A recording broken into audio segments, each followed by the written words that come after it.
पिछले जो 11 केमिस्ट्री है उसमें जो हम लोगों ने लेक्चर में हम लोग ने पढ़ा था कि जो मैटर है उसे ड्यूअल नेचर होता है। It matter has both particle as well as wave nature, that is called dual nature of matter, जो कि डी ब्रोगली के द्वारा दिया गया था।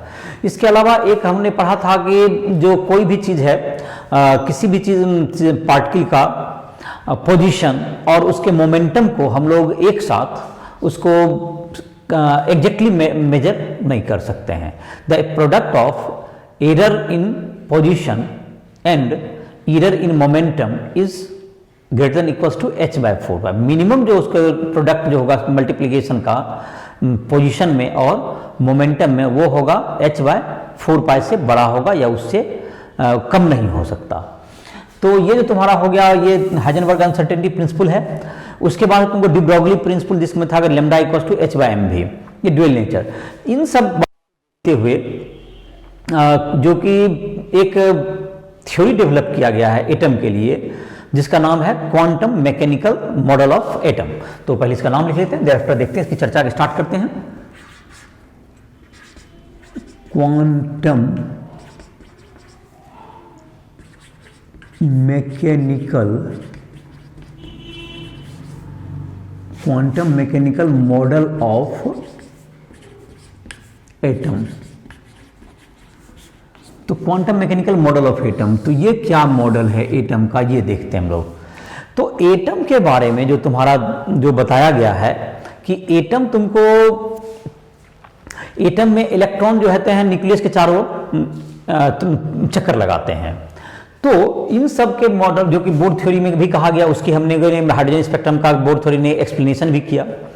लेकिन यह हाइजेनबर्ग का अनसर्टेनिटी का प्रिंसिपल कहता है कि हम किसी भी चीज़ के पोजीशन, मोमेंटम, वेलोसिटी, इन सबको एक साथ एक करेक्टली हम लोग मेजर नहीं कर सकते हैं। तो इन सब बातों का बोर थ्योरी क्या करता है, बोर थ्योरी इसको कंसीडर नहीं करता है। इस कारण से हम लोगों को जहाँ तक कि, और वेव नेचर के बारे में भी बात नहीं करता है। दूसरा, हम लोग मल्टी इलेक्ट्रॉन के जो स्पीसीज हैं, जो कि सिर्फ एक हाइड्रोजन एटम के लिए हम लोग अपना बोर थ्योरी बना सके, अन्य एटम्स के लिए भी, मल्टी इलेक्ट्रॉन के लिए स्पीसीज के लिए हम लोग क्या नहीं कर पाए, थ्योरी बना भी नहीं पाए। तो इन सब बात को ध्यान में रखते हुए एक मैकेनिक्स जो कि हमारा डेवलप हुआ, जो कि मैकेनिक्स के बारे में भी जो हम लोग का ज्ञान है, जो कि हम लोग न्यूटन के लॉज ऑफ मोशन से हम लोग पढ़ते हैं। तो ये जो जिसको हम लोग क्लासिकल मैकेनिक्स कहते हैं, जो इलेक्ट्रॉन, प्रोटॉन, न्यूट्रॉन, ये सब जो सब एटॉमिक पार्टिकल्स हैं, ये क्लासिकल जो मैकेनिक्स के जो प्रिंसिपल हैं उसको कंसीडर नहीं, उसको ओबे नहीं करता है। मतलब न्यूटन के द्वारा जो कि दिए गए जो क्लासिकल मैकेनिक्स जिसके जो हैं, जिसमें कि हम लोग जो पढ़ते हैं न्यूटन का laws of motion, work energy, जो भी हम लोगों ने पढ़ाई करते हैं, इन सब बातों को वो ये मानता नहीं है, मतलब इसको ओबे नहीं करता है। तो इसके मोशन को डील करने के लिए एक अलग से तुमको मैकेनिक्स बनाया गया जिसको हम लोग रिलेटिविस्टिक मैकेनिक्स कहते हैं। तो इन सब बात रिलेटिविस्टिक का मेन जो श्रेय जाता है आइंस्टीन को जाता है, रिलेटिविस्टिक मैकेनिक्स के डेवलपमेंट में उनका काफ़ी योगदान रहा। तो रिलेटिविस्टिक मैकेनिक्स के द्वारा तो हम लोग क्या करते हैं कि उस समों का प्रयोग करके हम लोग एटम जाहिर है कि जो साइंस है, जो उसमें इलेक्ट्रॉन, प्रोटॉन, न्यूट्रॉन जिसको ओबे करेगा वो रिलेटिविस्टिक मैकेनिक्स है। तो उन समों को कंसिडर करते हुए डी ब्रोगली का प्रिंसिपल है, हाइजेनबर्ग का है, और मैकेनिक्स के जो तुम्हारे जो नए नियम आ गए, क्वांटम मैकेनिक्स के जो मॉडल आ गए, जो कि आइंस्टीन के द्वारा, इन सबको कंसिडर करते हुए हम लोगों को इलेक्ट्रॉन के एक नए मॉडल की जरूरत है। इस मॉडल को बनाने का श्रेय जाता है स्क्रोडिंगर के नाम के वैज्ञानिक को, जिन्होंने, स्क्रोडिंगर नाम के वैज्ञानिक ने अपना एक मैथमेटिकल इक्वेशन बनाया और उसके सॉल्यूशन के द्वारा इलेक्ट्रॉन जो है एटम में किस प्रकार रहते हैं उसको हम लोग को समझने में मदद मिली। तो इसको कुछ इस तरह से कह सकते हैं कि कंसिडरिंग किसका, wave particle duality, Heisenberg uncertainty principle, Schrödinger has derived a mathematical equation for electron wave electron को उन्होंने किसके तरह कर दिया, एक वेव फंक्शन की तरह ट्रीट किया, और उसके आधार पर मैथमेटिकली उन्होंने एक इक्वेशन डिराइव किया, और जो मैथमेटिकल इक्वेशन जो है तुम्हें इलेक्ट्रॉन के वेव के रूप में, इलेक्ट्रॉन को एक वेव के रूप में प्रिडिक्ट करता है, और इलेक्ट्रॉन कहाँ कहाँ पाया जाएगा, क्या क्या उसमें होगी, उस वेव, उस इक्वेशन को सॉल्व करके हम लोग उसके बारे में जानकारी प्राप्त कर सकते हैं। तो इसके लिए दो लाइन लिख लेते हैं पहले। Considering wave particle duality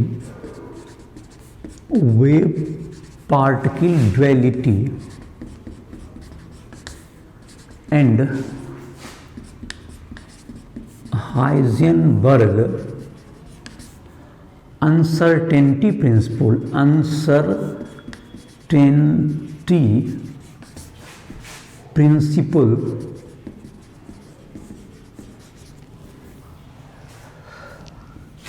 Schrödinger scientist है, mathematician, Schrödinger has developed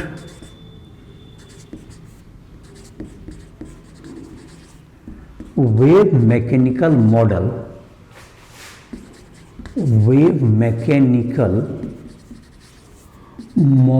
of atom,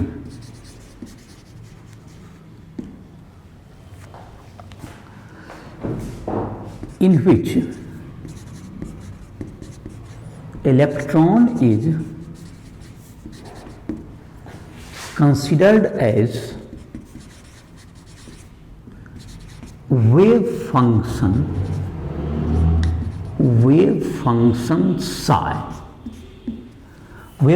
psi, जहां जहां इलेक्ट्रॉन पाया जाता है, that is called psi is called orbital. तो स्क्रोडिंगर्स वेव इक्वेशन है, तुमको स्क्रोडिंगर वेव इक्वेशन, ये तुमको लिखा गया है H हैमिल्टोनियन ऑपरेटर इसे कहते हैं, H psi equals to E psi। तो H को हम लोग कहते हैं हैमिल्टोनियन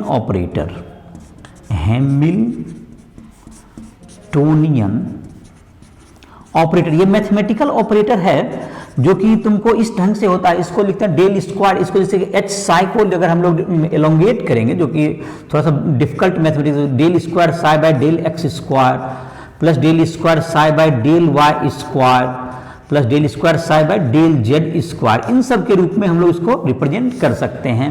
ये ऑपरेटर का मतलब ये इस ढंग से, ये इसका शॉर्टकट, ये सिंबल हो गया। तो ये जो तुमको partial differential equation of order 2 है, ये सब इक्वेशन, ये partial differential equation of order 2, तो ये तुम्हारा है, इसका जो सॉल्यूशन करना होगा, ये एक इक्वेशन बन गया, और ये तुम्हारा क्या होगा, तुमको ये इसकी चर्चा करते हैं हम लोग, डेल स्क्वायर साइ H हैमिल्टोनियन ऑपरेटर तुम्हारा है, ये हैमिल्टोनियन ऑपरेटर H psi का वैल्यू हुआ, ये दिस इक्वल टू किसका होगा, तुम्हें H psi को इस ढंग से लिख सकते हैं, और जो तुम्हारा है del square psi by H psi जो तुम्हारा है, H psi को यहाँ पर H psi को इस ढंग से लिखा जा सकता है, ये तुम्हारा हो गया H psi Hamiltonian operator into psi को इस ढंग से इलोंगेट कर सकते हैं। तो H psi ये तुम्हारा है, यहाँ पर जो है हैमिल्टोनियन ऑपरेटर हो गया, psi is equal to wave function related to electron, wave function related to electron से रिलेटेड क्या है, ये वेव फंक्शन है। E equals to energy of subatomic particles, energy of subatomic particles, energy related to subatomic particles, और शायद तुम्हारा work function हो गया। तो ये तुम्हारा हो गया, इसको कहते हैं हम लोग श्रोडिंगर वेव इक्वेशन। तो इसका जो कि इस इक्वेशन को, जो कि तुम्हारा ये सेकंड ऑर्डर का डिफरेंशियल इक्वेशन है, इसका जो है तुमको हाइड्रोजन एटम के लिए ये जो तुमको ये काफी डिफिकल्ट मैथमेटिकल इक्वेशन है, इसका सॉल्यूशन जो है सिर्फ हाइड्रोजन एटम के लिए इसका प्राप्त किया गया जा सका करेक्टली। इस इक्वेशन को हाइड्रोजन एटम के लिए करेक्टली इसको सॉल्व किया गया और पाया गया जितने जो डाटाज आते थे जो कि हमने बोर थ्योरी में जो कि हमने निकाले थे जो कि एनर्जी का, तो वो सब वहां पर उसके इलेक्ट्रॉन के पाए जाने के जो 52.9 पिकोमीटर थे, तो ये तुमको यहां पर जो इलेक्ट्रॉन के पाए जाने की जो प्रोबेबिलिटीज होती है वहां पर अधिक होती है। तो ये जो तुमका ये प्रोबेबिलिटी थ्योरी के आधार पर ये लिखा गया है, इसमें ये इलेक्ट्रॉन के पाए जाने की प्रोबेबिलिटी को बताता है। तो वहां पर ये सब डाटा मैच करते हैं, इसमें से जो रिलेट करके आए वो इसमें रिलेट करते हैं, मतलब मैच करते हैं। तो हाइड्रोजन एटम के लिए इसको कंप्लीटली सॉल्व किया जा सका, लेकिन बाकी और भी जो तुम्हारे एटम के लिए है उसके अप्रोक्सीमेट सॉल्यूशन जो कंप्यूटर के डेवलपमेंट के बाद उसके अप्रोक्सीमेट सॉल्यूशन प्राप्त किए जा सके और उसके आधार पर जो डील किए गए वो जो है तुमको करेक्ट डाटा से काफी मैच करते हैं। और इस प्रकार से ये मॉडल जो है तुम्हें, तो इस मॉडल का जहां तक मैथमेटिक्स ये काफी डिफिकल्ट मैथमेटिक्स है, इसलिए इसको सॉल्व करना भी काफी कठिन होगा।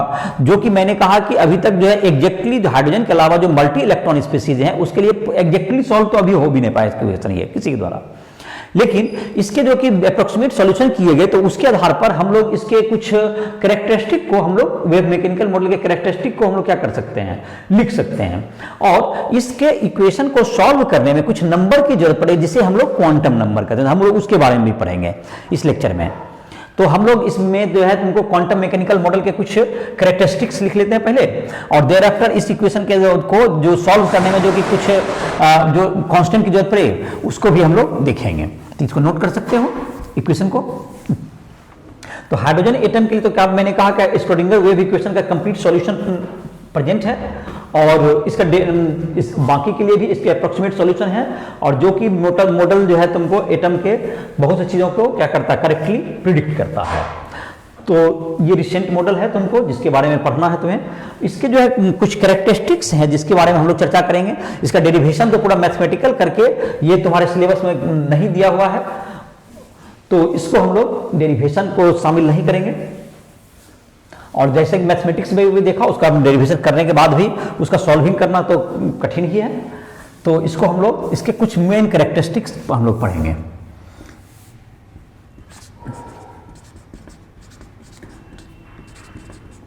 कैरेक्टरिस्टिक्स ऑफ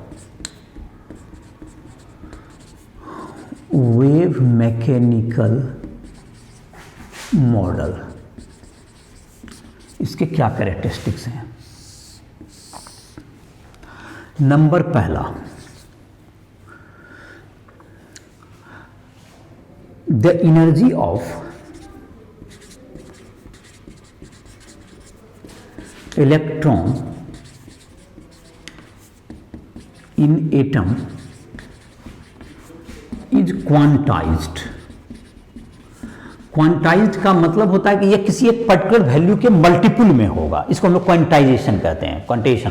तो ये क्वांटाइज्ड होते हैं इलेक्ट्रॉन के। Number 2,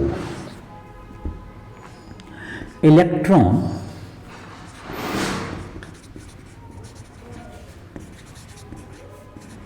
behaves as wave, hence its energy is quantized. Its energy is quantized. Its energy is quantized. Number 3,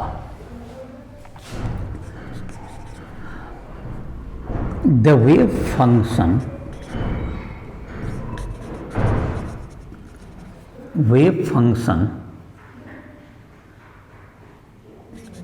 related to electron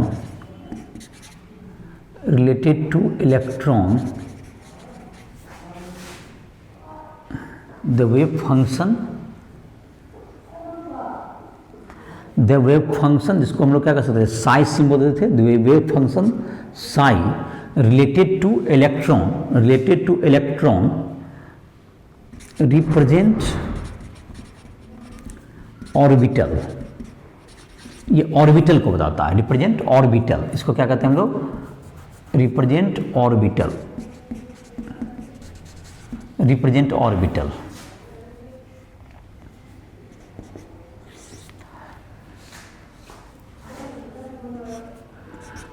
modulus Sai square represent the probability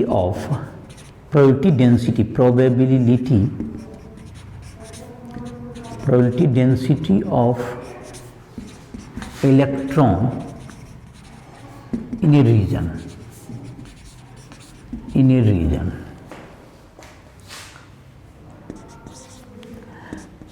The position and velocity of electron cannot be calculated exactly at the same time इसको एक साथ नहीं कर सकते हैं। तो ये तुम्हारा हो गया क्वांटम मैकेनिकल मॉडल के तुम्हारे क्या हो गए, ये मेन कैरेक्टरिस्टिक्स हो गए। ये तुमको 5 कैरेक्टरिस्टिक्स 5 बिंदु हो गए। साई स्क्वायर क्या बताया, probability density of electron around the nucleus हो गया, इसका क्या प्रोबेबिलिटी है। और साई तुमको क्या बताता है, इलेक्ट्रॉन ऑर्बिटल को रिप्रेजेंट करता है। ये तुमको इसके जो है मेन कैरेक्टरिस्टिक हो गए। जिस रीजन में इलेक्ट्रॉन पाया जाता है, उसकी संभावना ज्यादा होती है, उसे हम लोग ऑर्बिटल कहते हैं। The region in which electron finding is more probable, that is called orbitals। तो इसकी हम डिफिनेशन बाद में भी देखेंगे। तो ये जो तुम्हारा है, अब हम लोग इससे जुड़ा हुआ एक और टॉपिक देखते हैं जिसमें कि क्वांटम नंबर कहते हैं। तो इसको नोट कर सकते हो, इससे मेन कैरेक्टरिस्टिक तुम्हारे बुक में दिए हुए थे, जिसको मैंने नोट डाउन कर दिया। इसको नोट कर सकते हो वेव कैरेक्टरिस्टिक। इसके आधार पर हम लोग देखते हैं कि एक क्वांटम नंबर क्या है। तो स्क्रॉडिंगर के जो वेव इक्वेशन है, इसको सॉल्व करने में इसके स्क्रॉडिंगर के वेव इक्वेशन को सॉल्व करने में कुछ कांस्टेंट की मदद लेनी पड़ती है। जो डिफरेंशियल इक्वेशन है, उसके सॉल्यूशन जब हम लोग करते हैं तो उसमें कुछ कांस्टेंट का यूज करना पड़ता है, जो कि इलेक्ट्रॉन के पोजीशन को बताता है, जो कि डिफरेंट ऑर्बिटल में जहां भी वो सिचुएटेड हैं उससे रिलेटेड होता है। जिसको हम लोग क्वांटम नंबर कहते हैं। तो क्वांटम नंबर क्या हुआ, फिर से इस बात को कहते हैं क्वांटम नंबर। क्वांटम नंबर एक नंबर है। Quantum number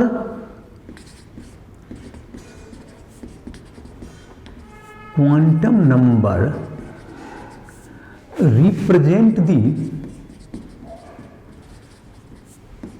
position of electron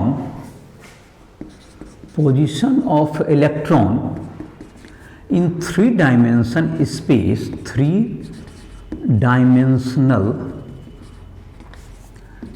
space around the nucleus। तो ये न्यूक्लियस में जहां पे 3 डायमेंशन स्पेस में रिप्रेजेंट किया क्वांटम नंबर, ये कहां से आता है, तो ये स्क्रॉडिंगर के वेव इक्वेशन के सॉल्यूशन में इसकी जरूरत पड़ती है। It comes from the solution, it is used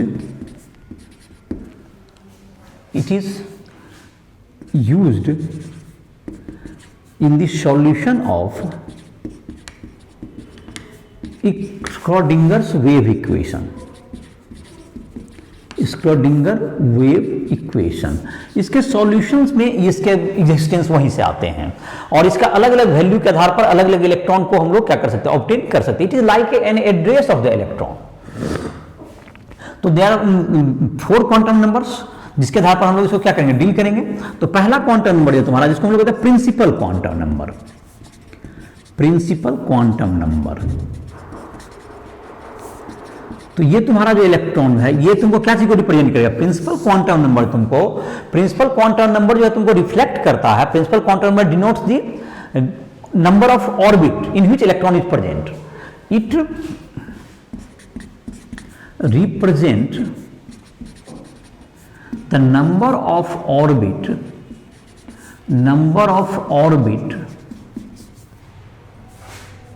in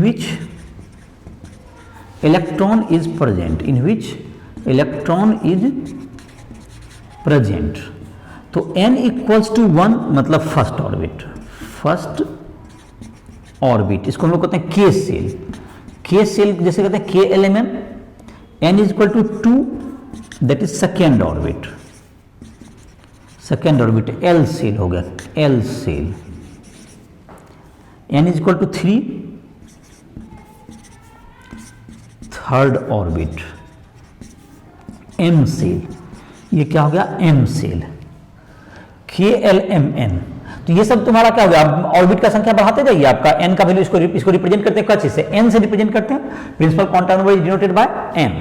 तो हाइड्रोजन लाइक एटम के लिए ये क्या इसको बताता है, ये हाइड्रोजन लाइक एटम के लिए ये for hydrogen like atom for H for 1 electron species, जिसको कह सकते हैं for 1 electron species, it represents energy, radius and angular momentum of electron। that is क्या हो गया, mvr equals to nh by 2 pi, mvr is equal to nh by 2 pi। Energy बराबर क्या हो गया, -2.18 न्यूटन पर -18 joule into Z square by n square, 52.9 picometre into n square by Z. ये क्या चीज का वैल्यू हो गया, ये रेडियस का वैल्यू हो गया, ये एनर्जी का वैल्यू हो गया, ये वेलोसिटी का वैल्यू क्या हो गया, 2.1 × 10⁶ मीटर पर second into Z by n। ये तुमको वेलोसिटी का वैल्यू हो गया। तो इस प्रकार से क्या होगा तुम्हें, ये रेडियस, एनर्जी, वेलोसिटी, इन सबों का हाइड्रोजन लाइक एटम के लिए ये जिसमें सब जितना भी सब n क्या है तुम्हारा, n is equal to principal quantum number, n इसमें है प्रिंसिपल क्वांटम नंबर का यूज किया गया है। तो इसके द्वारा हम लोग ये निकाल सकते हैं हाइड्रोजन लाइक एटम के लिए तुम्हारा जो सही भी बैठता है, जो बोर्ड थ्योरी का आधार पर हम लोग प्रिडिक्ट किए, तो ये ऑर्बिट के बताता है तुम्हारा प्रिंसिपल क्वांटम नंबर।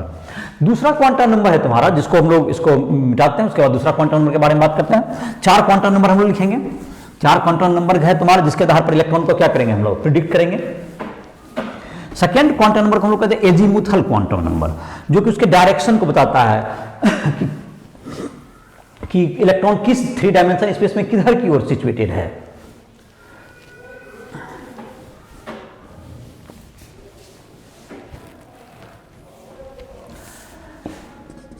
नंबर दूसरा एजीमुथल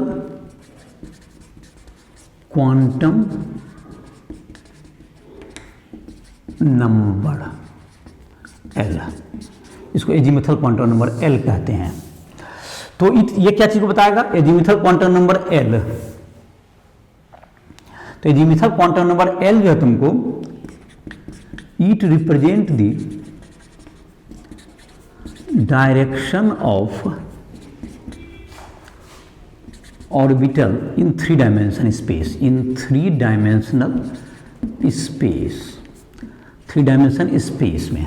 और ये तुम कह रहा L represent, it is denoted bye L, it is denoted bye L।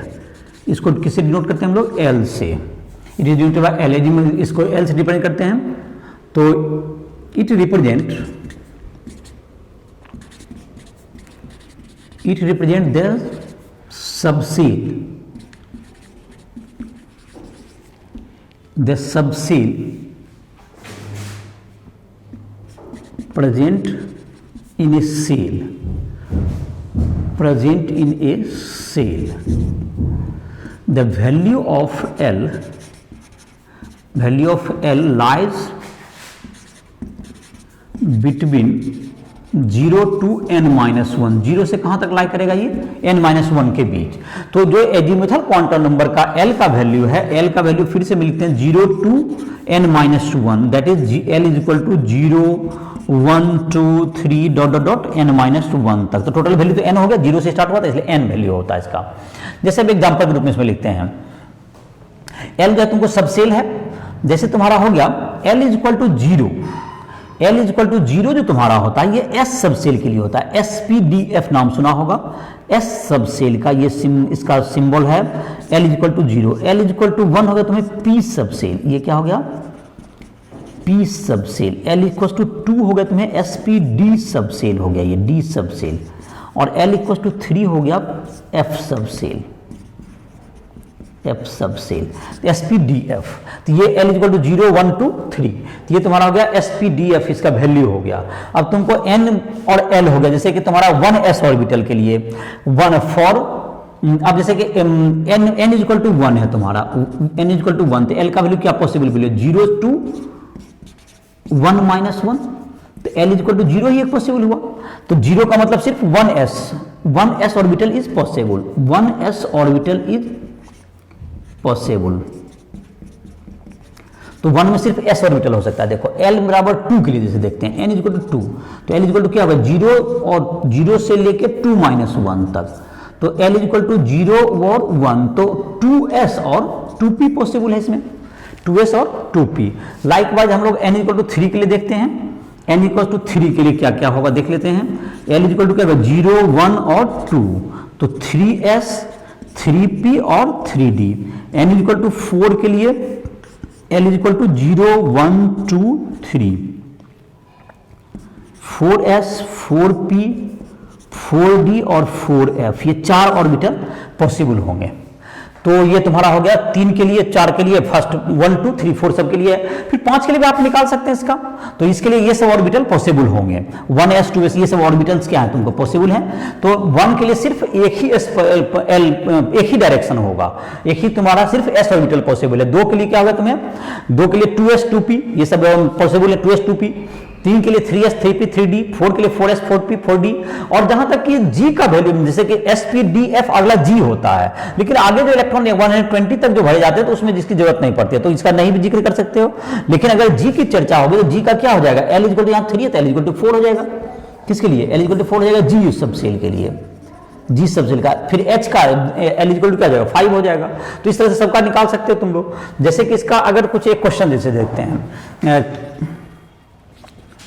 Calculate n plus l value for 3d orbital,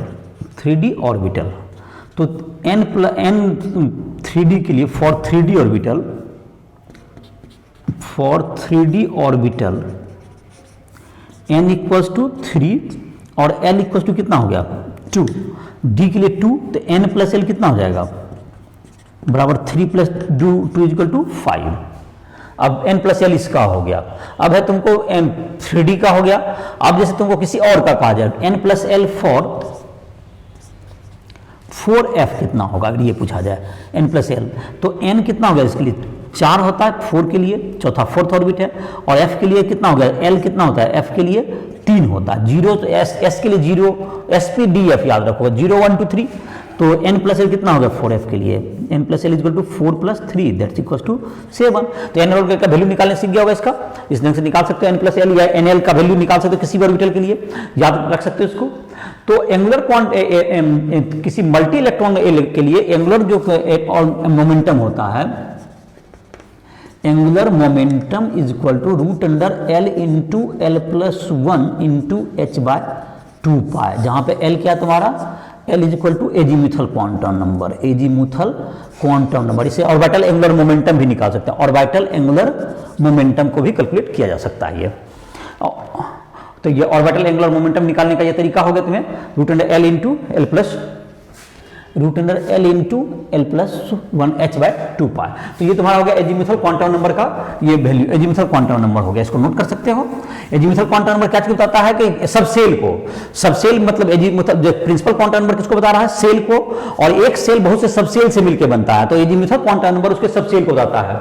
जैसे कि फर्स्ट में कौन कौन सेल सबसेल थे, 1 में जैसे कि मैंने कहा कि n इक्वल टू 1 के लिए l का क्या वैल्यू आया, सिर्फ 0 आया, 0 से n-1 तक परमिसिबल वैल्यू था, तो सिर्फ 1-1 0 ही हुआ, तो 1s हुआ। 2 के लिए 2s 2p 0 1 2s 2p, 3 के लिए 3s 3p 3d। उसके बाद तुम्हारा तीसरा क्वांटम नंबर है जिसको हम लोग कहते हैं magnetic quantum number.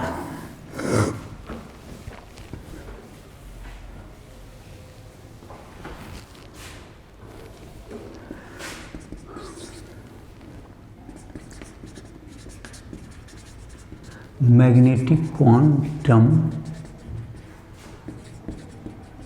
Number, magnetic quantum number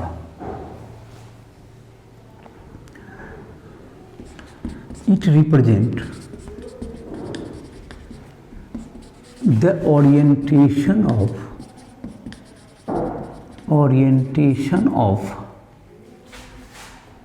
orbital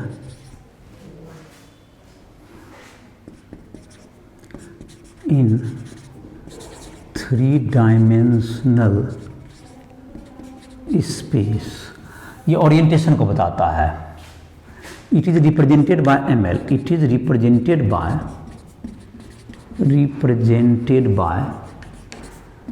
ml। इसको रिप्रेजेंट करते हैं कौन से m सब्सक्रिप्ट में, the value of ml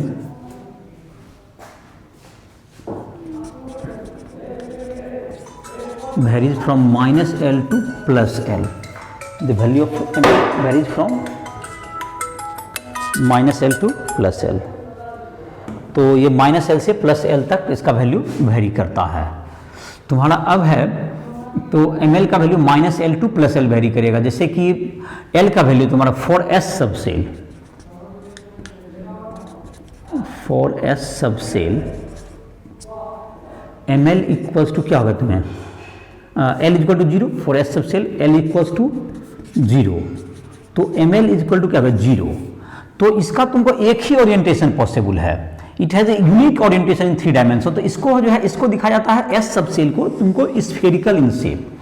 spherical का मतलब हो गया 3 डायमेंशन में इसको दिखाया जाएगा। इसका शेप ऑफ एस ऑर्बिटल हो गया तुम्हारा ये एक्स वाई जेड, ये ऑरिजिन हो गया तुम्हारा ये S spherical shape of S subshell ये तुम्हारा हो गया। तो अब है तुमको l इक्वल टू 1 के लिए देखते हैं। फॉर किसके लिए कहते हैं, for l equal to 1 for p subshell, मतलब for p subshell l equals to 1, ml equal to -1 0 और +1। तो p सबसेल का 3 तुमको डायरेक्ट, इसमें 2 लॉब्स होते हैं। देखो ये जो तुमको इसको लॉब्स होते हैं, एक x के डायरेक्शन में चला जाएगा, एक फिर तुमको क्या होगा तुम्हें ये एक y के डायरेक्शन में जाएगा, ये px हो गया और ये py, एक pz कहते हैं इसको 3। ये dumbbell shape of p orbital का ये डम्बेल शेप है। ये तीन तरह के मैंने -1 0 और +1, ऐसा px के लिए -1 है ऐसा कोई बात नहीं है। मैंने तीनों में कोई भी एक डायरेक्शन क्योंकि स्पेसिफाई किसी का कोई यूनिक नहीं होता। तो -1 0 और +1 ये 3 px py pz ये रेस्पेक्टिवली नहीं है, सबको कोई भी किसी को रिप्रेजेंट किया जा सकता है। फॉर डी सबसेल अब देखते हैं। For D subshell l equals to 2, तो ml इक्वल हो गया -2 -1 0 +1 और +2। तो d के लिए तुम्हें 5 तुम्हारा इसमें इसका देखो 5 शेप होगा, 5 ऑर्बिटल होंगे। तो ये तुमको हो गया डबल डम्बेल शेप कहते हैं इसको। जैसे एक्स वाई प्लेन में एक हो सकता है, इसको कहते हैं DXY कहेंगे। अगर यही हो जाए तुमको YZ प्लेन में हो जाए, इधर Y और इधर Z हो जाए, तो ये YZ प्लेन में भी हो सकता है तुमको, ये DYZ हो जाएगा।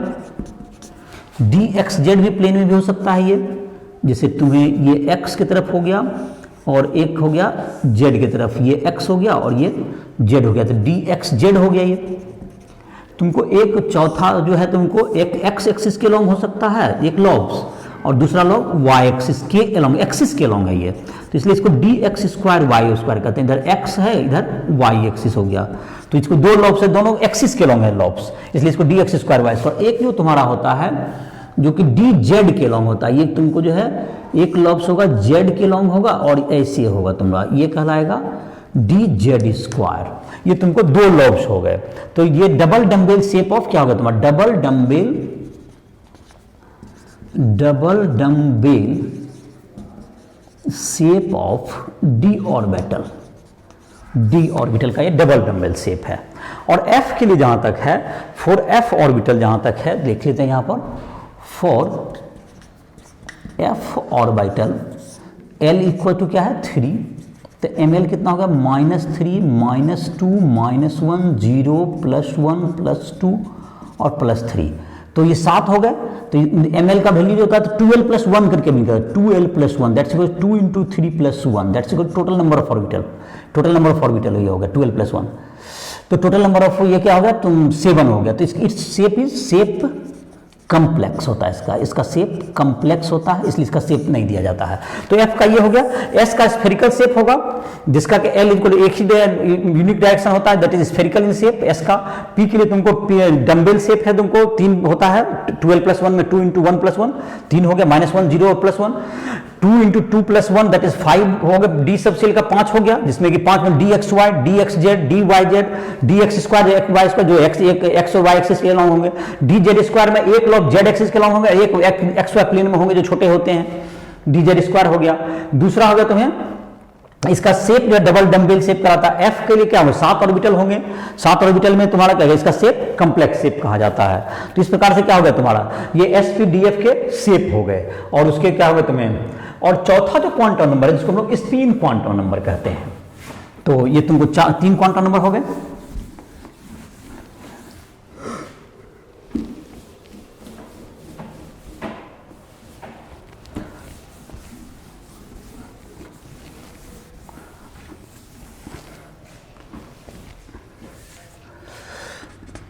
चौथा क्वांटम नंबर है तुमको जिसको हम लोग कहते हैं spin quantum number.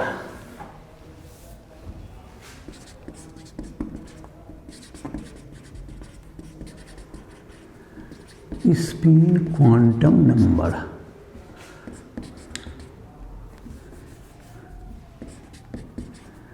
In addition to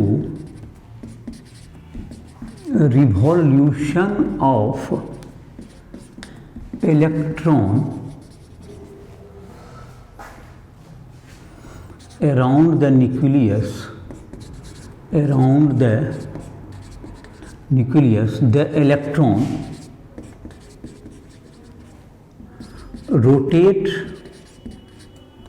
on its axis, जैसे कि अर्थ जो है तुमको सन के चारों ओर घूमता है, उसके अलावा वो अपने एक्सिस पर भी घूमता है। This motion is called spinning motion, this motion is called spinning motion of electron, this motion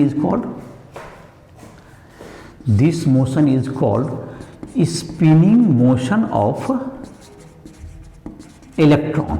इसको हम लोग क्या कहते हैं motion, spinning electron of motion कहते हैं, spinning motion. It may be clockwise और anti clockwise, it may be clockwise और anti clockwise. It is represented by MS, it is मतलब कि magnetic quantum number, spin quantum number, spin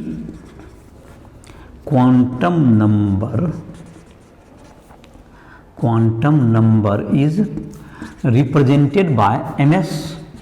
तो MS equal to 2 value होता है, एक -½ और एक एमएस इक्वल टू +½ एक क्लॉकवाइज के लिए और एक एंटी क्लॉकवाइज के लिए। ये तुम्हारा 2 स्पिन के आधार पर 2 -½ और +½ 2 स्पिन क्वांटम नंबर सजेस्ट किए गए थे। इलेक्ट्रॉन के बारे में क्या हुआ, पहले तुम्हारा क्या हुआ, टोटल क्या हुआ अभी तक का, एन क्या बताया, एन बताया तुमको सेल, एल बताया तुमको सब सेल,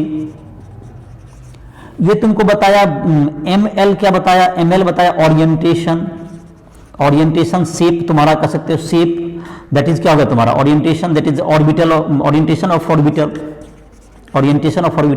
और एम एस जो है तुम्हारा एम एस जो स्पिन बताया, स्पिन डायरेक्शन, स्पिन को डिनोट करता है ये तुम्हारा इसका जो वैल्यू है तुम्हारा कितना होगा तुम्हारा।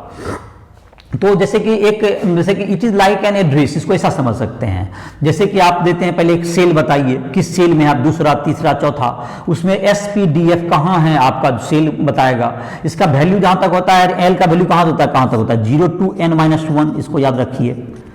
ml का वैल्यू कहां तक होता है -l to +l, और ये प्रत्येक केस में क्या हो जाता है ms का वैल्यू ±½ ये तुम्हारा 2 वैल्यू होता है। तो इसका वैल्यू n का ले जैसे होगा तो ये सब सेल को बताएगा, फिर ये किस ओरिएंटेशन में है उसका बताएगा, किस जो एग्जैक्ट ऑर्बिटल जो हमने बताया उसमें बताएगा ये, और ये बताता है कि इसमें क्या क्लॉकवाइज घूम रहा है इलेक्ट्रॉन या एंटी क्लॉकवाइज, ये स्पिन क्वांटम नंबर बताएगा।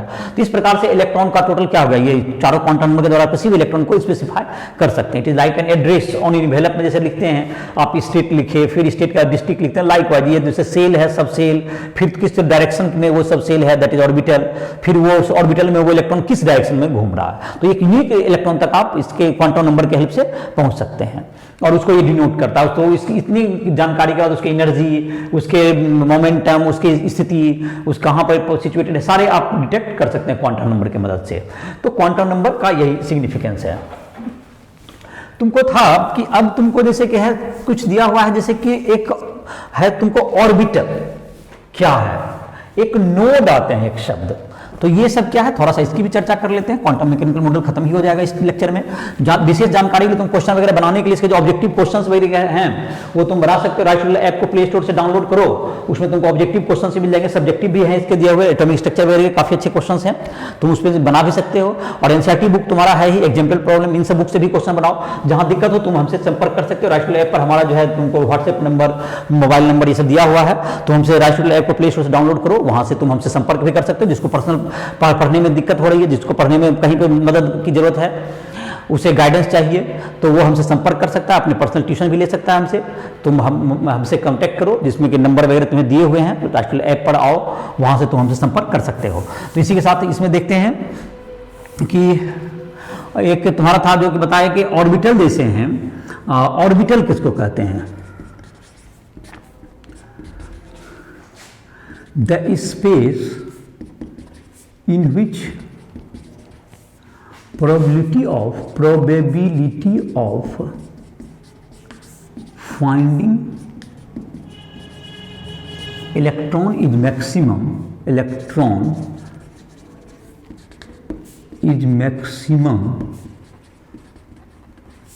called orbital, इसको ऑर्बिटल कहते हैं। और एक नोड होता है, the region in which finding the node, the region in which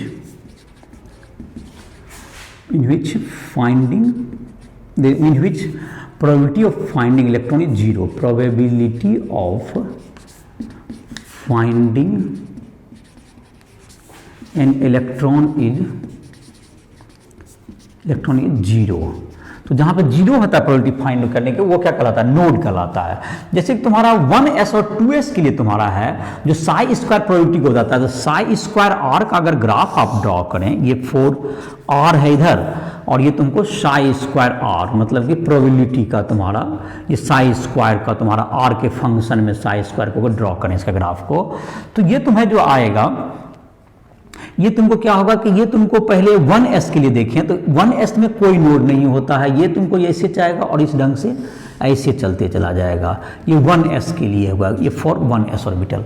और 2s के लिए अगर यही ग्राफ ड्रॉ करें तो ये अलग अलग ऑर्बिटल के लिए अलग अलग तरह से ये साई स्क्वायर आर इसका मॉडुलस का, और इधर r है तुमको, ये 2s के लिए देखो कैसा होगा तुम्हें, ये जैसे स्टार्ट घटेगा और फिर घट के क्या हो जाएगा, ये 0 हो जाएगा, यहाँ नोड हो गया जहाँ पे प्रोबेबिलिटी 0 हो गई, फिर ये घट के फिर इस ढंग से हो जाएगा।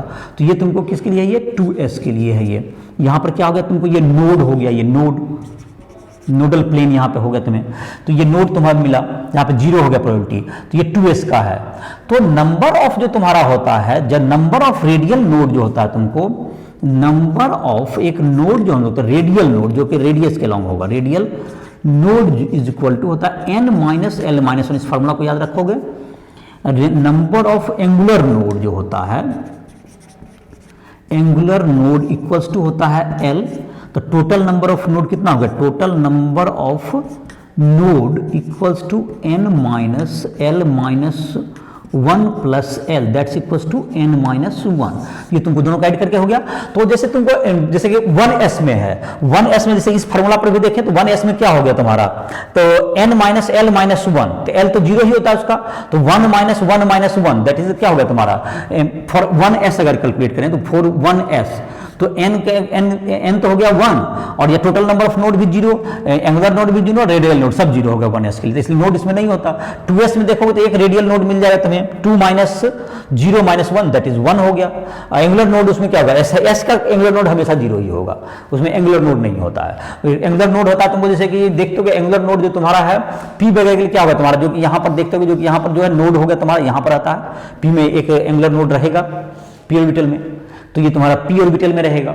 d में तुमको 2 एंगुलर नोड होते हैं, d ऑर्बिटल में 2 एंगुलर नोड होंगे, और इस प्रकार से क्या होगा तुम्हें नोड, तुम्हें इसको नोड याद कर सकते हो इसको, तो ये तुम्हारा ऑर्बिटल का डिफिनेशन हो गया, ये नोड हो गया, और नोडल का जैसे तुम्हारा बुक में 2 एनसीईआरटी बुक में दिया हुआ था ऐसा ग्राफ, तो तुम्हारे जितना भी एनसीईआरटी बुक में जो कवरेज है तुमको क्वांटम मैकेनिकल मॉडल का ये तुम्हारा हो गया। अब तुमको इसके बाद के जो टॉपिक है जिसमें कि इलेक्ट्रॉन की energy aufbau principle, electron को कैसे फिलअप किया जाएगा, इन सबों के बारे में हम लोग देखेंगे, और तुम इसके क्वेश्चन वगैरह को बना सकते हो। राइट ऐप पर आकर के तुम किसी भी प्रकार से किसी को दिक्कत हो रही है पढ़ने में या कहीं भी समस्या है तो हमसे संपर्क कर सकते हो। राइट प्ले स्टोर डाउनलोड करो और अपनी पढ़ाई को आगे बढ़ाओ। नोट्स भी तुम उसमें लिख सकते हो, नोट्स भी चाहिए बोर्ड के लिए, एग्जाम के लिए, तो उसमें नोट्स भी मिल जाएंगे, तुम्हें पढ़ाई कर सकते हो, उसमें क्वेश्चंस वगैरह मिल जाएंगे, जे मेंस, जे एडवांस, नीट, इन सबों के। और इसी के साथ तुम हमसे संपर्क भी कर सकते हो, जहां भी दिक्कत है फिजिक्स, केमिस्ट्री, मैथ, कहीं भी तो हमसे संपर्क करके अपनी मदद करवा सकते हो, पढ़ाई को स्टार्ट कर सकते हो, अपनी जारी रखो। तो इसी के साथ इस लेक्चर को खत्म करते हैं।